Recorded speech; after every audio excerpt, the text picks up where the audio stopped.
graças te damos, Pai, porque estamos iniciando mais uma jornada, mais um ano. Estamos, Senhor Deus, aqui porque foi propósito e vontade do Senhor. Te agradecemos, Senhor Deus, porque temos uma esperança, temos um futuro, temos um propósito, estamos debaixo, Senhor Deus, da Tua vontade. Obrigado, Senhor Deus, porque o Senhor trouxe vida às nossas vidas. O Senhor trouxe-nos, Pai, cura, libertação. O Senhor veio nos salvar. O Senhor veio por aqueles que estavam perdidos, e eu que estava perdido, Pai, fui encontrado pelo Teu amor, pela Tua bondade, pela Tua misericórdia. Eu acredito que muitos que estão aqui, como eu, também andavam perdidos, mas o Senhor nos trouxe vida e salvação. Obrigado, Pai, em nome de Jesus Cristo. Amém. Meus irmãos, vamos ter o hábito de anotar as pregações. Eu quero dizer para vocês que muitas pregações que eu anotei, com o tempo, o Senhor me ajudou a atualizar, a aperfeiçoar aqueles textos, aqueles manuscritos que eu tinha feito. E muitas dessas pregações que um dia eu anotei, eu ia vir a ter a oportunidade de ministrar essas pregações. Então vale muito a pena anotar. Alguns anotam por causa dos cupons, por causa do prêmio. Anote, querido, para que você um dia esteja ensinando outras pessoas por meio daquilo que Deus ensinou a você. Amém? E para aqueles que estão anotando, o título do sermão é Vivendo no Padrão de Cristo. Não podia ser outro, né? Nós estamos iniciando o ano com esse lema, Vivendo no Padrão de Cristo. Vamos repetir? Vivendo no Padrão de Cristo. A referência bíblica principal está no Evangelho de Lucas, capítulo 8, versículo 26. Eu já convido os irmãos para a Bíblia. No Evangelho de Lucas, capítulo 8, nós vamos ler do 26 ao 39. Alguém aqui já passou pela experiência de ver alguém possuído por demônios na sua frente? Mãos tortas, dedos contorcidos, corpo encurvado, voz grossa, são características de pessoas que estão possuídas por demônios. Hebreus 1,14 diz que os anjos de Deus são espíritos ministradores enviados para serviço a favor dos que hão de herdar a salvação. Ou seja, eles são enviados por Deus para nos ajudar. Mas os anjos, assim como os seres humanos, foram criados por Deus com livre-arbítrio, podendo fazer escolhas. Por isso existem anjos que se rebelaram contra Deus e passaram a ser conhecidos como anjos caídos. A Bíblia não diz se esses anjos caídos são a mesma coisa que os demônios, mas o que podemos entender é que todos eles são seres espirituais que atuam para o mal. A palavra de Deus revela que esses seres espirituais estão a serviço de Satanás para destruir a vida das pessoas.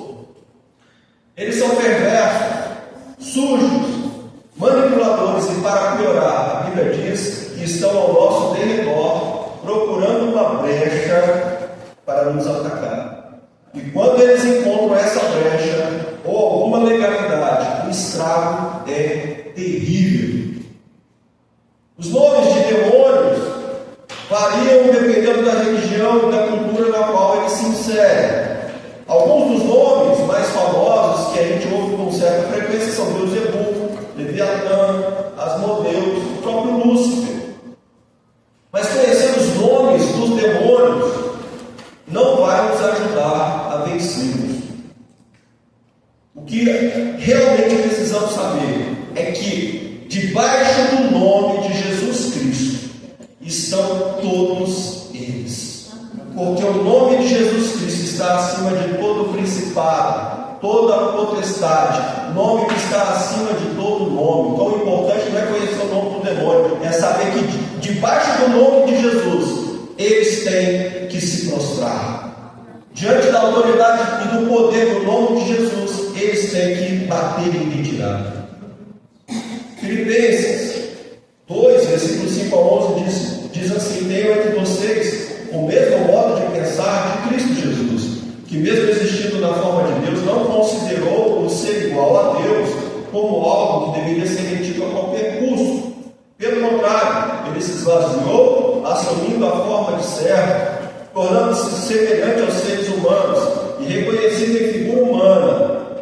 se humilhou, tornando-se obediente até a morte, morte de cruz.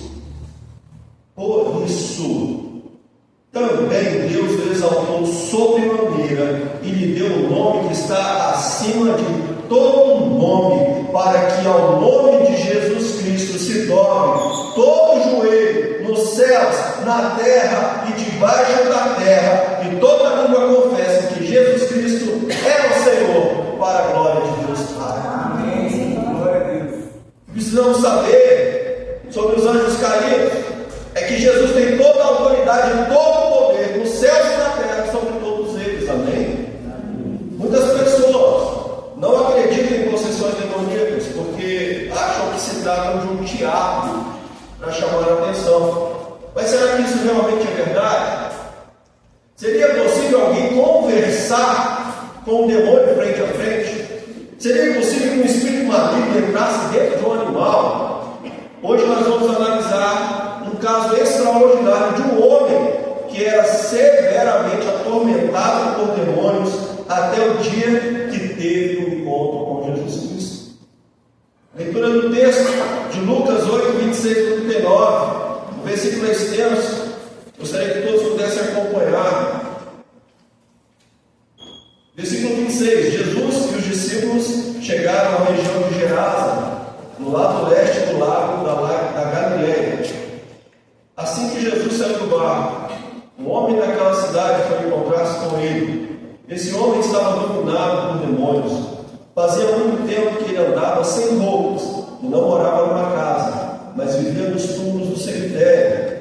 Quando viu Jesus, o homem deu um grito, caiu no chão diante dele e disse bem alto: Jesus, Filho do Deus Altíssimo, o que o Senhor quer de mim? Por favor, não me castigue. Ele disse isso porque Jesus havia mandado o espírito mau sair dele. Esse espírito havia agarrado muitas vezes. As pessoas chegaram até a amarrar os pés e as mãos do homem com correntes de ferro, mas ele as quebrava e o demônio o levava para o deserto. Jesus perguntou a ele: como é que você se chama?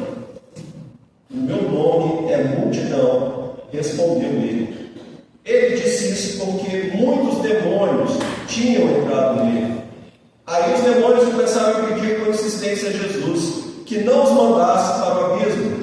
Muitos porcos estavam comendo no morro ali perto. Os demônios pediram com insistência a Jesus que os deixasse entrar nos porcos, e ele deixou. Então eles saíram do homem e entraram nos porcos, que se atiraram morro abaixo para dentro do lago e se afogaram. Quando os homens que estavam tomando conta dos porcos viram o que havia acontecido, fugiram e espalharam a notícia na cidade e nos seus arredores. Muita gente foi ver o que havia acontecido. Quando chegaram perto de Jesus, viram o homem de quem haviam saído os demônios e ficaram assustados porque ele estava sentado aos pés de Jesus, vestido e no seu perfeito juízo. Os que haviam visto tudo contaram ao povo como o homem tinha sido curado. Aí toda a gente da região de Gerasa ficou com muito medo e pediu que Jesus saísse da terra deles.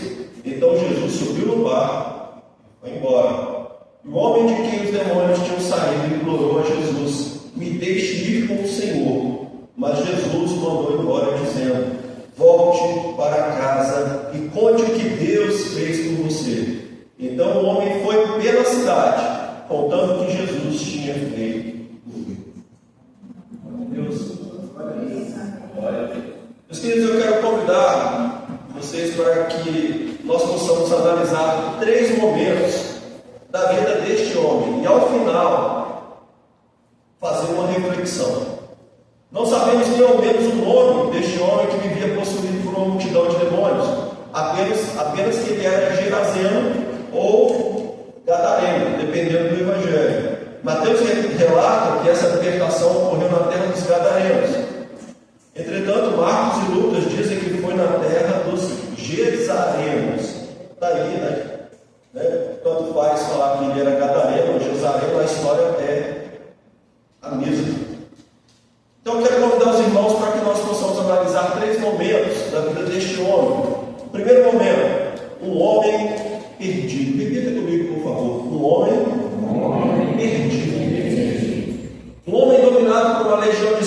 malignos que estavam destruindo a sua vida de tal forma que o levava a fazer coisas terríveis.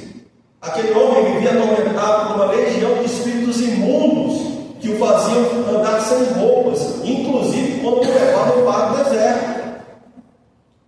Imagina você no deserto sem roupa, naquele calor escaldante. Esses demônios levavam este homem a ser agressivo ao ponto de ninguém ousar chegar perto. Levavam ele a ferir a si mesmo. O texto não diz, mas nós podemos especular que pelo fato dele viver nos túmulos do cemitério, ele poderia inclusive se alimentar de vísceras humanas, de cadáveres. Aquela casta de demônios retirou aquele homem de sua casa, do convívio da sua família, retirou a sua paz, o seu juízo e o obrigou a ir morar nos túmulos do cemitério, num lugar reservado para os que já perderam toda a sua esperança. Por quê? Porque já estão mortos.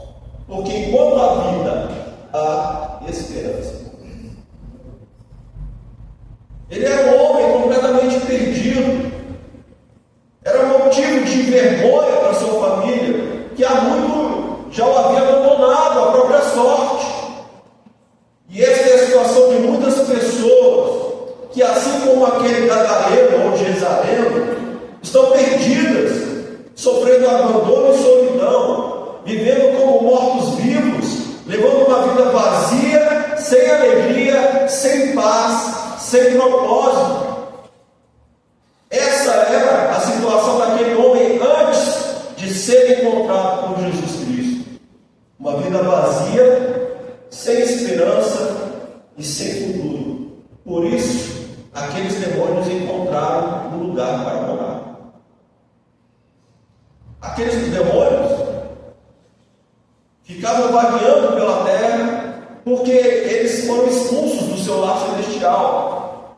E na terra não tem onde morar. E ficam procurando. Tanto que quando saíram do homem, pediram, insistiram com Jesus para que fossem morar nos povos. Mal sabiam eles que esses povos iriam se precipitar boa abaixo, se afogar, e eles iam ficar sem morada de novo. Então, o primeiro momento na vida daquele homem é que ele era um homem perdido sem Jesus. Segundo momento, um homem alcançado. Repita comigo, por favor. Um homem alcançado.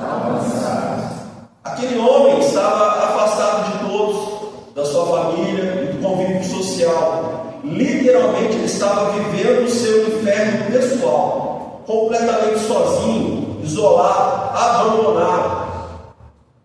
Ao que os textos bíblicos indicam, as pessoas só iam até ele para atormentá-lo ainda mais. Por ser muito agressivo, tentavam aprisioná-lo com correntes. Ninguém enxergava as cadeias das quais ele já estava preso. Mas aqueles demônios que o prendiam faziam-no despedaçar as correntes, as quais tentavam prendê-lo. Ele vivia aos gritos, causava feridas, não somente a si mesmo, mas ameaçava os outros com pedras nas mãos. Ele era motivo de chacota, era o folclore daquela cidade. Sua má fama era conhecida nas 10 cidades daquela região. Por isso, em algumas versões está escrito Decápolis, eram 10 cidades. Até que aquele homem que estava perdido foi encontrado por Jesus. O bom pastor achou a sua ovelha perdida. Perdido antes, agora alcançado. Jesus o encontrou e o libertou.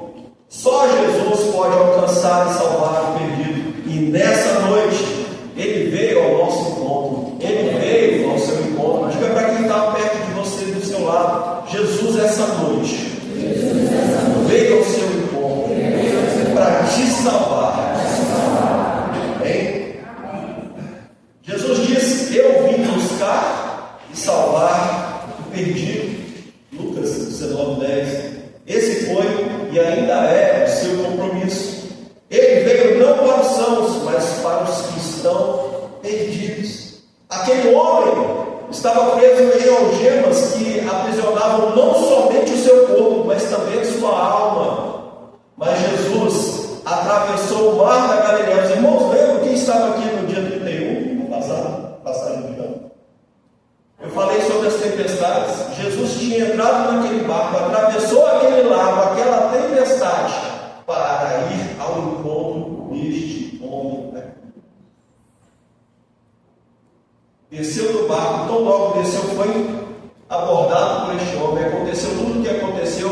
Os moradores pediram para ele ir embora. Ele subiu no barco e foi embora. Ele só foi lá para salvar esse homem. Ele foi lá somente para alcançar essa vida. Ele atravessou aquele lago inteiro só para salvar aquele homem. Ele veio lá do céu. Ele se fez carne para salvar cada um de nós. Jesus veio ao mundo para nos buscar e salvar. Então, no segundo momento, aquele homem que estava perdido foi alcançado, foi achado por Jesus Cristo. A ovelha perdida foi achada pelo bom pastor. Amém? Terceiro momento, um homem transformado. Repita comigo, por favor. Um homem transformado.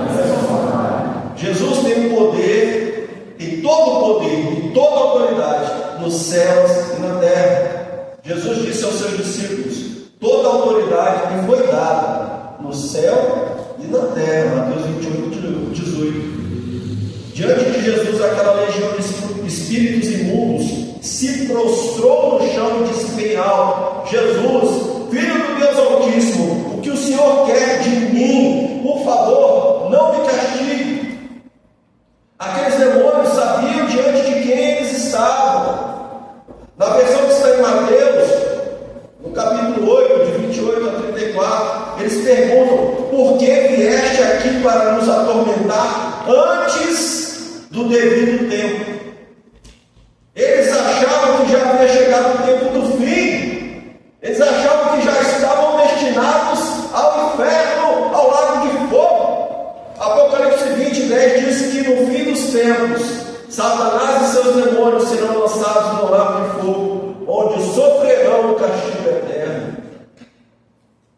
Aqueles demônios não podiam mais permanecer na vida daquele homem, porque Jesus veio para libertá-lo daquela opressão, de toda a culpa, de todo o pecado.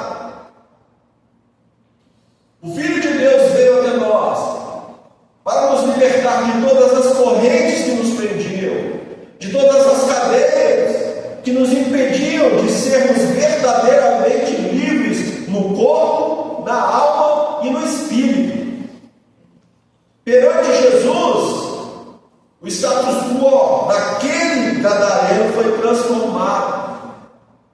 Aquela situação que ele se encontrava foi transformada. Jesus veio até ele e proporcionou uma cura completa. Veja comigo, no corpo, separando as suas feridas, sarando as suas feridas. Na alma, perdoando os seus pecados, sarando as feridas da alma, os traumas do passado, os sentimentos de culpa e restaurando-lhe a alegria de viver e o propósito para o qual ele foi criado por Deus. Ele foi curado também no seu espírito, libertado de demônios e das cadeias que o prendiam e tentavam destruir totalmente a sua vida.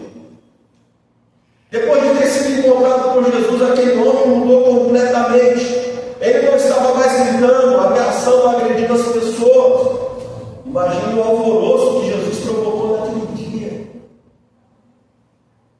Quem ficou curioso, veio ver o que tinha acontecido e encontrou aquele homem que antes era atormentado pelos demônios, sentado, vestido, calmo e ouvindo atentamente o que Jesus estava dizendo. Aquele ex-lunático estava completamente lúcido e normal. Certamente, aos olhos de todos que estavam ali, parecia outro homem. Não pode ser. Não é o doidinho. Não pode ser. Aquele ali não. Eles não reconheciam, ele estava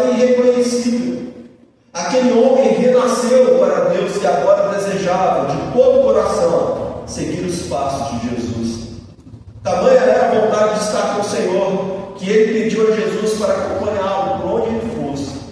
Mas Jesus mandou de volta para a sua casa. O cemitério não era mais o seu lugar. Jesus mandou embora e falou, a fim de contar a todos, de dar o seu testemunho do que Deus havia feito por ele. No versículo 39 diz, então o homem foi pela cidade, contando o que Jesus tinha feito por ele. Jesus não somente libertou aquele homem, como lhe deu um propósito para tomar o mundo dele. Jesus falou, o ladrão vem somente para roubar, matar e destruir. Eu vim para que tenham vida e a tenham em abundância. João 10:10. Então, irmãos, estes foram os 3 momentos da vida daquele homem Geraseno. No primeiro momento, um homem perdido e abandonado à própria sorte. No segundo momento, um homem alcançado por Jesus, que o liberta, limpa e cura. Num terceiro momento, um homem transformado, que passou a viver com um propósito, contar a todos o que Jesus fez por ele. E agora, meus irmãos, eu os convido para nós fazermos uma reflexão. No versículo 37 está escrito que depois que Jesus alcançou, libertou e transformou a vida daquele homem que estava perdido, toda a gente da região de Gerasa ficou com muito medo e pediu para que Jesus saísse da terra deles. Então Jesus subiu no barco e foi embora. Repita comigo. Pediu para que Jesus saísse da terra deles. Os irmãos já se perguntaram por qual motivo eles pediram para Jesus ir embora da cidade? Alguns dizem que os moradores daquela região decidiram rejeitar a presença e a ajuda de Jesus por causa da perda dos porcos. Ou seja, eles deram mais atenção ao bem material que se perdeu do que o milagre de libertação se manifestou na vida daquele homem que era atormentado por espíritos maus. Alguns dizem até que aqueles porcos, porque os judeus não criam porcos, porque não podem comer porcos. Uma carne, para eles, é um animal imundo. Mas que aqueles porcos daquela cidade, daquele povo lá, eles criavam para fazer ofertas aos deuses pagãos. Mas não foi, no meu entendimento, esse o motivo. Eu tenho uma outra teoria. A história da libertação daquele endemoniado gadareno nos ensina algo importante. Assim como ele, todos que tiveram encontro com Jesus são chamados para viver em novidade de vida e dando testemunho do que Deus fez. Diga para quem está do seu lado, o crente que está dormindo do seu lado. Diz para ele assim: depois que nós tivemos um encontro com Jesus, nós dois fomos chamados para viver em novidade de vida. Antes de Jesus chegar, todos conheciam aquele homem como doidinho da cidade. Doidinho. Todos já estavam acostumados com ele. Talvez até lucrassem com os espetáculos do endemoniado de Gadara. Vocês lembram aquele outro episódio, né? Que Paulo e Silas vão lá e libertam aquela mulher lá que ficava atrás dele, atormentando eles lá. As pessoas que entravam com ela foram lá e denunciaram. Então pode ser que alguém até lucrasse com isso, vai ver, né?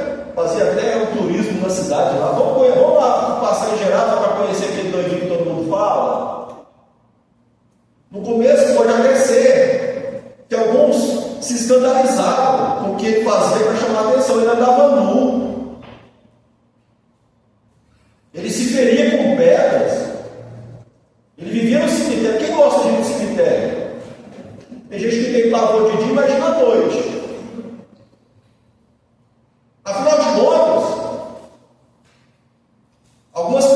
ficavam escandalizadas, mas com o tempo se acostumaram e começaram não só a aceitar o seu comportamento, como a imitá-lo.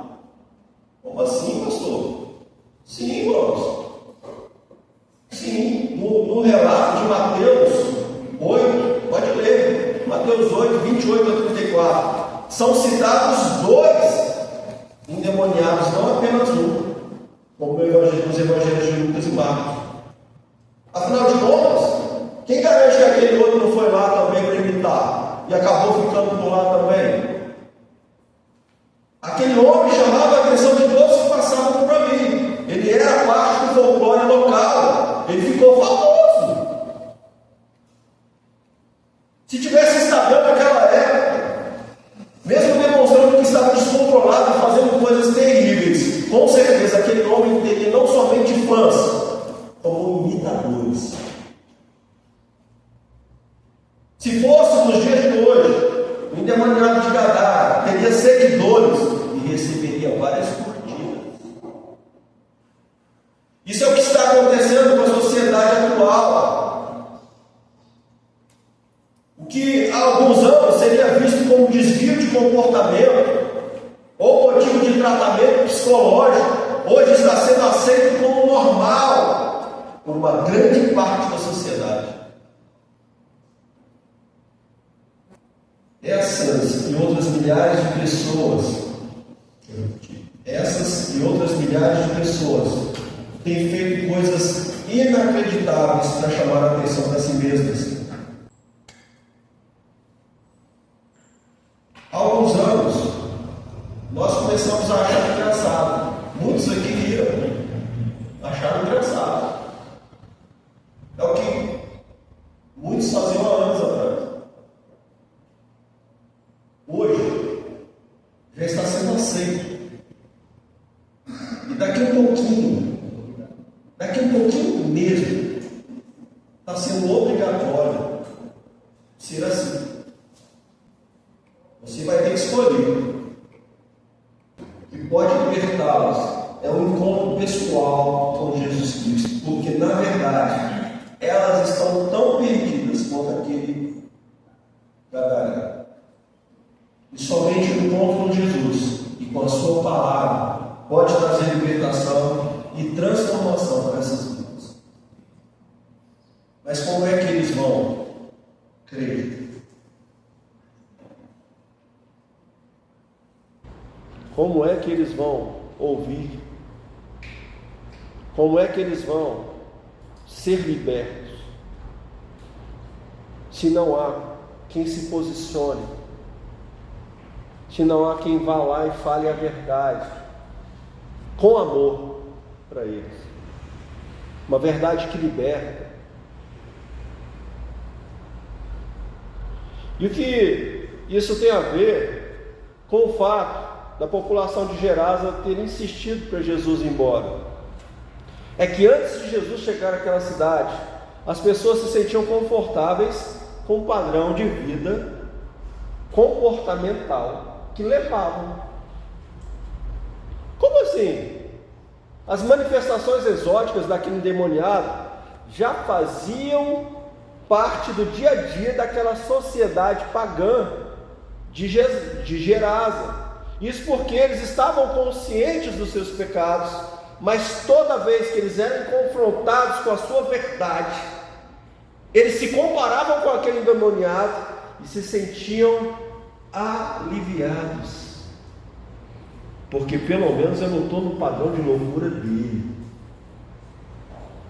Ou seja, eles se nivelavam pelo comportamento, pelo padrão de comportamento daquele lunático. E quantas vezes nós, crentes, principalmente em época de carnaval, que a gente sabe que o mundo está lá, na carnalidade, na promiscuidade, na imoralidade, a gente se reclui, a gente fica recluso, se retira e fala: graças a Deus, a Maria Nossa Senhora, que a gente não está lá, ó.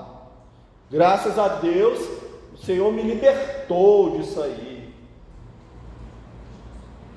E aí, quando nós somos confrontados com os nossos pecados, que nós continuamos a praticar, nós fazemos como aquela sociedade, pelo menos nós não estamos que nem aqueles lá. Jesus Cristo tirou isso deles, e eles não estavam preparados para mudar o seu padrão de comportamento, por isso rejeitaram a presença de Jesus no meio deles, porque a presença de Jesus confronta o pecado. Onde Jesus chega, o pecado tem que ir embora. E eles não estavam preparados para isso.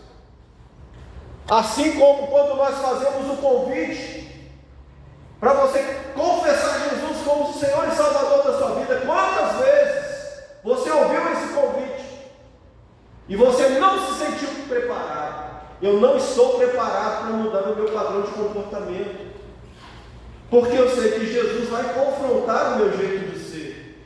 Eu vou ter que abandonar aquela vidinha louca.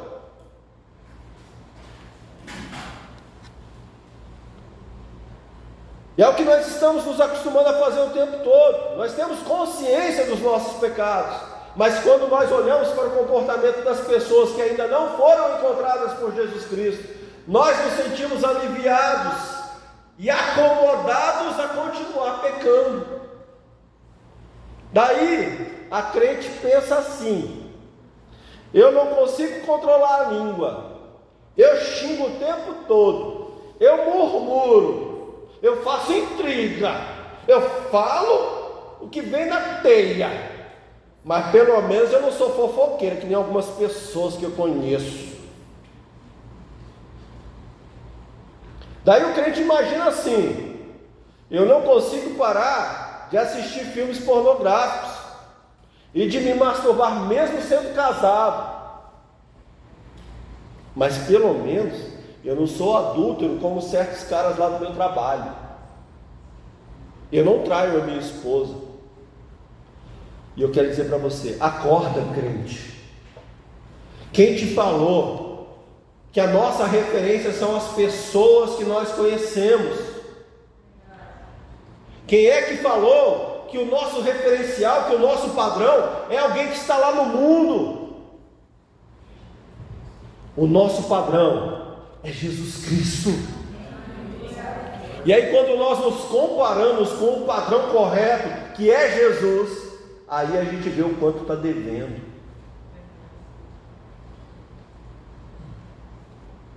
E é por isso que a palavra de Deus nos exorta a não nos conformarmos com os padrões deste mundo tenebroso. Romanos 2,12 diz: e não vivam conforme os padrões deste mundo, mas deixem que Deus os transforme pela renovação da mente, para que possam experimentar qual é a boa, agradável e perfeita vontade de Deus. O nosso padrão não é o endemoniado de Gadara. O nosso padrão é Jesus Cristo. Não mais o padrão do mundo, vivendo o padrão de Cristo. Repita comigo: vivendo o padrão de Cristo. Mais uma vez, 2025, eu quero viver no padrão de Cristo. Mas, irmão, só falar não adianta nada. A gente tem que tomar uma postura. Até quando nós vamos viver um padrão abaixo daquele que Jesus Cristo estabeleceu e deu como exemplo? Até quando nós vamos continuar a viver no pecado e achando que estamos agradando a Deus? Até quando nós vamos ignorar o que a palavra de Deus diz em 1 João 3, versículos 8 ao 10? Aquele que pratica o pecado procede do diabo, porque o diabo vive pecando desde o princípio. Para isso se manifestou o Filho de Deus, para destruir as obras do diabo. Todo aquele que é nascido de Deus não vive na prática do pecado, porque nele permanece a semente divina. Esse não pode viver pecando, porque é nascido de Deus. Nisto são manifestos os filhos de Deus e os filhos do diabo. Todo aquele que não pratica a justiça não procede de Deus, e o mesmo vale para aquele que não ama o seu irmão. Catuca o crente que está aí perto de você. Catuca mesmo. Fala para ele assim: quem é nascido de Deus não pode viver pecando. Agora põe a mão na sua cabeça e fala: até quando eu vou viver pecando? A palavra de Deus é forte aqui. Ela fala que nisso se manifesta quem é filho de Deus e quem é filho do diabo. Porque quem é nascido de Deus não continua pecando. Meus irmãos, é um domínio próprio que a gente tem que realmente estabelecer. Eu estava lá esses dias em casa e estava uma luta mesmo, dentro de mim, porque eu quero emagrecer. Eu quero emagrecer, eu preciso emagrecer. E aí eu fiquei pensando, me deu uma vontade, era 1h da manhã,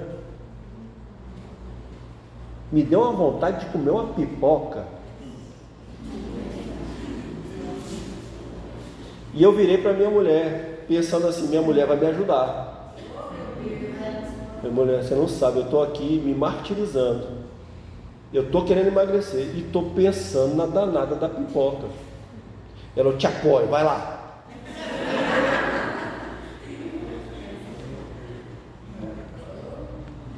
E o que eu fiz? Levantei e fui fazer a danada da pipoca. Então, irmãos, é uma questão de decisão. Eu podia ter, mesmo com vontade, falar assim: não vou fazer. Carne velha, fraca, você vai dormir sem comer essa pipoca. Eu podia ter feito. Então, os irmãos estão vendo que é tudo uma questão de decisão, de tomar uma postura, de fazer uma escolha. Nós precisamos fazer escolhas sábias, irmãos. Quando os moradores de Gerasa viram aquele homem trajando roupas, calmo e conversando em perfeito juízo, eles entraram em pânico, porque a cura e libertação dele representavam que eles agora teriam que abandonar aquela cultura de pecado que era predominante até então, até a chegada de Jesus Cristo. Jesus chegou e subiu o padrão. E aí? Agora diz para quem está do seu lado: Jesus Cristo chegou. O padrão subiu. E aí? Nós vamos ficar olhando pro doidinho? Nós vamos ficar pensando que nós somos melhor que aqueles que estão comendo escorpião vivo? Que aquele que faz... pelo menos eu não estou igual a ele, olha lá. Coitadinho, né? Ou nós vamos olhar para o padrão que é Jesus. O nosso padrão é Cristo. Os gerazenos não quiseram receber a Cristo, porque o Evangelho iria confrontar o seu padrão de comportamento, acostumado com as sociopatias de uma cultura pervertida, idólatra, corrupta, insensível, indiferente, egoísta, acostumada aos padrões culturais do mundo. Precisamos não somente crer, mas anunciar que somente Jesus tem poder para nos libertar e mudar a nossa história. Nós temos que marchar na contramão dessa cultura tupiniquim demoníaca que está assolando a nossa sociedade, acostumada a ser tratada como escória, como párias, como cucarachas. Temos que tomar uma postura de influenciar o máximo de pessoas possível, a se libertar dessa cultura que aceita o pecado, a imoralidade, a corrupção, a malandragem como coisas normais. Fala, o cara é esperto, malandro, mané. Crer em Jesus é conhecer a liberdade, e nisso está implícito que devemos nos desvencilhar dos padrões culturais aprisionantes deste mundo tenebroso, porque Ele veio para nos libertar de todo tipo de cadeia, de todo tipo de corrente, de todo tipo de mal. Se, pois, o Filho os libertar, vocês serão verdadeiramente livres, diz a palavra de Deus, João 8,36. O nosso padrão é Jesus Cristo. Vamos começar 2025 vivendo no padrão de Cristo. Amém? Glória a Deus, querido.